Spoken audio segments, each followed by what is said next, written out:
This is the Business of Apps podcast, bringing you actionable insights from the leaders of the global app industry and the world's fastest growing apps. You can find more app news, data and analysis over at businessofapps.com. Welcome to Business of Apps podcast. On this show, we invite app industry professionals to cover various topics. We promise to do our best to keep it both insightful but brief. On this episode, we have Robi Ganguly, CEO and co-founder of Apptentive. Robi, welcome to the Business of Apps podcast. Thanks. Nice to meet you and talk to you.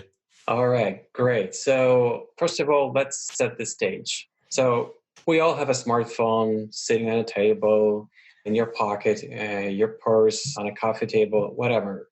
And there are lots of apps on each of those smartphones. So if you multiply these numbers, you're getting so much app copies out there.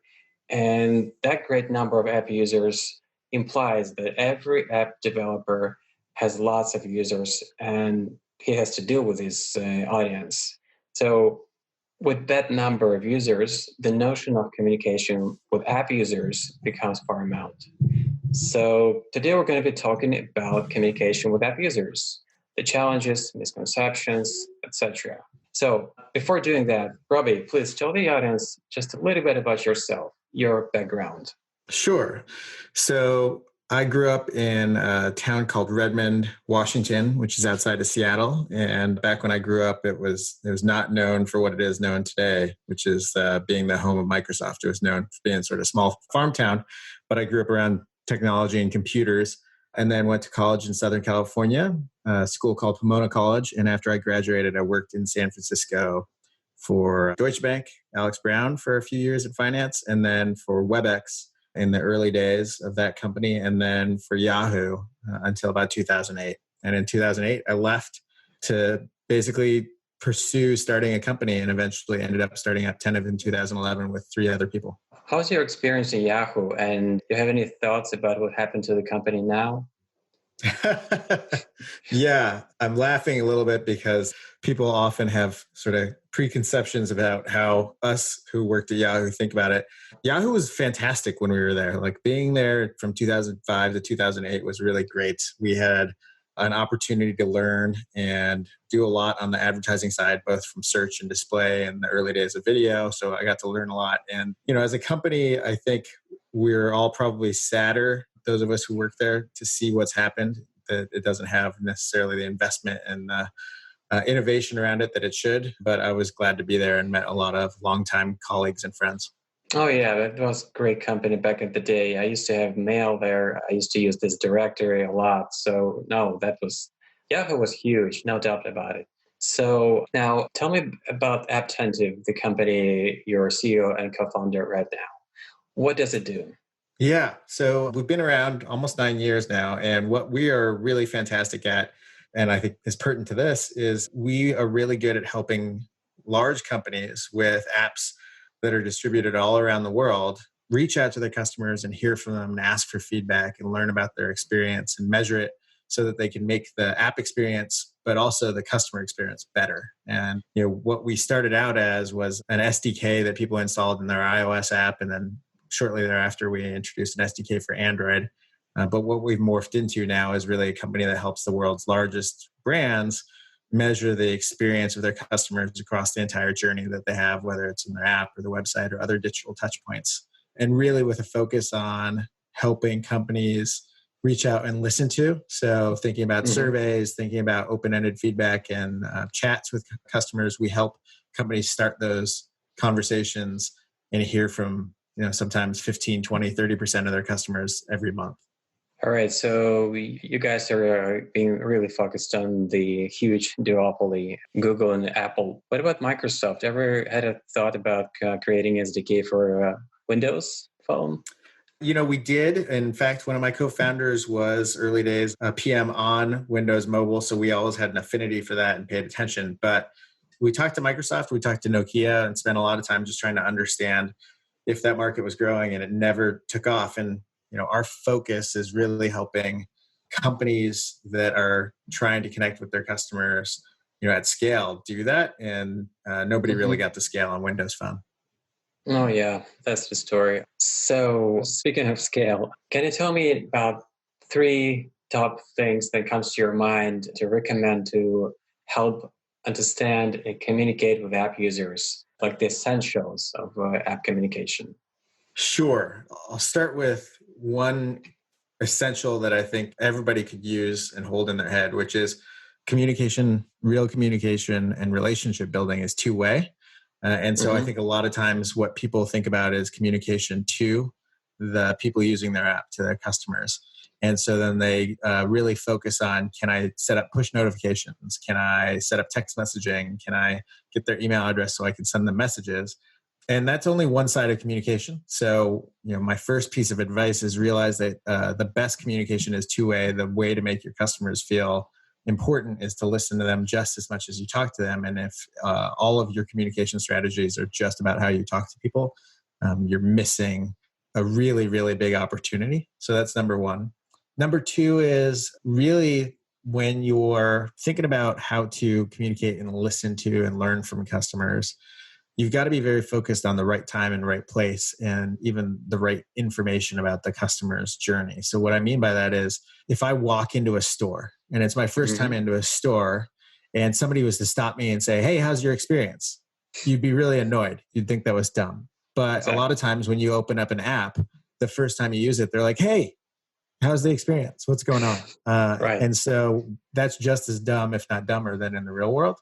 So the second piece of advice is get very targeted around where you're going to ask questions, when you're going to give your customers an opportunity to tell you about an experience, and try to listen, very distinctly and specifically, such that if somebody has just used a new feature you launched, after they've used it, finished it, that might be the time to ask about that feature, not 2 weeks later over email. So that's the second piece of advice. And then I think the third I would say is that if you are going to truly try and communicate and invest in listening to customers, not just talking at them, your team has to be oriented around being able to act on it, right? So if your product team does not listen to anything that comes from your customers and never prioritizes around that, you're not acting on it. If your marketing team isn't taking the information about what customers say about you and turning that into language for the ads that they run against the app store, or even the descriptions they have in the app store, or they're not using that to understand that the in-store pickup experience is really driving a lot of volume and you should be talking about that more. If they're not utilizing that information and acting on it, they're missing out. And so you have to act. So those are my three pieces of advice. All right. So, and your answer is actually giving me a good segue to my next question. So, what mistakes app developers do when it comes to interaction with app users? Perhaps you have some kind of case study to use for your answer, just from your previous experience from your customers' portfolio. Any example? So you're saying what's a case study of an example where people weren't doing a good job? Yeah, yeah. What were the mistakes without any names? Just conceptually, what was wrong? Sure. I'll give you two. So the first is a large online marketplace that has tens of millions of people using their apps and even more people using their website on a regular basis. And this online marketplace was really focused on trying to get their app store rating up. And in general, getting a better app store rating is good for a bunch of reasons. It helps you with rankings, it helps you with conversion, it continues to keep your app store page sort of fresh. Those Hmm. things are good, but this online marketplace was so focused on driving those ratings that they were on a regular basis asking their customers opinion about the app or the website more than once a month. And they're doing it and they're getting a lot of ratings, but within about 3 months, they were fatiguing some of their customers. And Hmm. we could tell that they're fatiguing their customers because we could see that the response rates to the interactions that they had, the survey questions that they were asking and prompts they were sending to people were going down. And so what we worked with them on was a comparison of their response rates and their volumes to other people in their category of a similar size and in a similar kind of marketplace space, and help them to understand that they could be getting similar volumes of ratings, but which with much fewer frequency of talking to certain customers, and actually bifurcate the audience. Instead of just talking to customers, get them to rate them, they're also talking to customers then to learn about features. And through another 6 months, their response rate started to climb, and then the fatigue declined, right? So more customers were actually taking actions when they asked them to. So that's one, really large online marketplace. A second is sort of when we think about the sophistication of listening to your customers. And one of the things that we're really good at Apptentive is helping you listen to a customer multiple times and hopefully on a regular basis throughout their entire relationship with you. So if you've been a customer of like a large coffee chain where you have their app and you buy drinks through it, you've probably seen something that we built asking you if you love the app or I love the experience. But you've probably seen that multiple times, and we help the company understand that over time. So what that means by tracking that data over time is that we can help personalize other pieces of the communication. So the second kind of case study around this is we have a customer who's a large e-tailer, and they have really loyal customers who probably every 3 to 5 days open up the app looking for new deals to buy. And those people are so active that you don't really need to get them to talk to you, to open up the app. You don't have to send push notifications to remind them of stuff. Mm-hmm. And what we had found was of the most active people, there was a whole segment, about 10%, that were really big brand ambassadors. And we identified that through some of the surveys that we run. And so what this e-tailer did is they took all those people who fit into the biggest evangelists and heaviest users, and they actually opted them out of all push notifications, every single one. And they saw response rates for push notifications go up because the most loyal customers were going to come anyway. And they were actually some of the people who were ignoring push notifications more often than not. And that was pretty counterintuitive. And it was the result of some of the data that we were able to collect and then work with their push notification providers to execute against. All right, cool. So how do you define the right moment for a push notification? Let's say for, I don't know, the app that would be a kind of a Starbucks experience. Do you using just a common sense or conducting a survey or both? Like, what's the process? Yeah, so the push notification is a very interesting conversation. We're not experts in push. A small piece of our product enables push, but we do partner with a lot of people who do push at scale. So, I don't have as much advice about push as I do about in-app experience, right? What we mostly deliver are in-app surveys and notes and messages to customers and actions that they can take. So inside the app, what we've learned is there are 2 rules. Look for a moment of success or look for a moment of completion. So what does that mean? It means that if you are taking a journey as a customer through a flow and you finally complete it, now you're open to something else. You're open to another step in the journey, a question, a prompt, some sort of conversation. But if I'm in the middle of it, if I haven't yet completed my task, that's the worst, right? So that's really an easy way to think about it.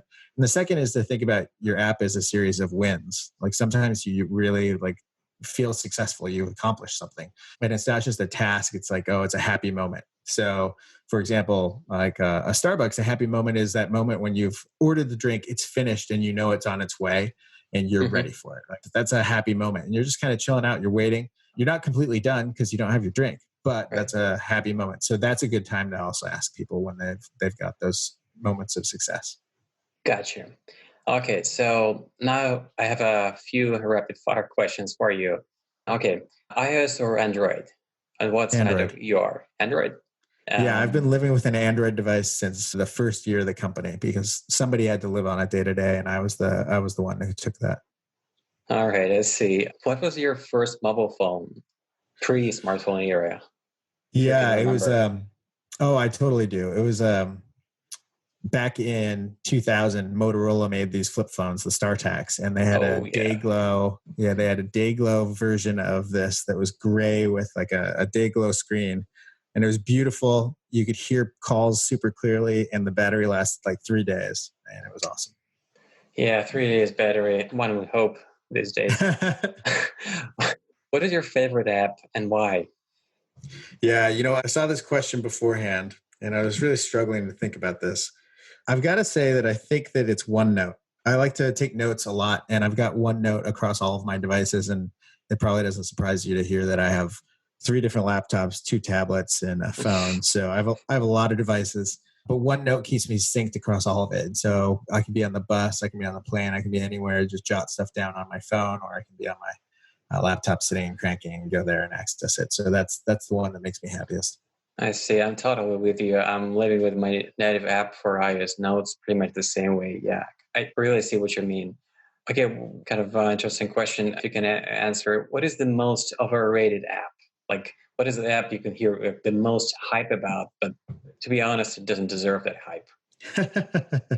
Oh man, this one Game, I definitely. utility, anything.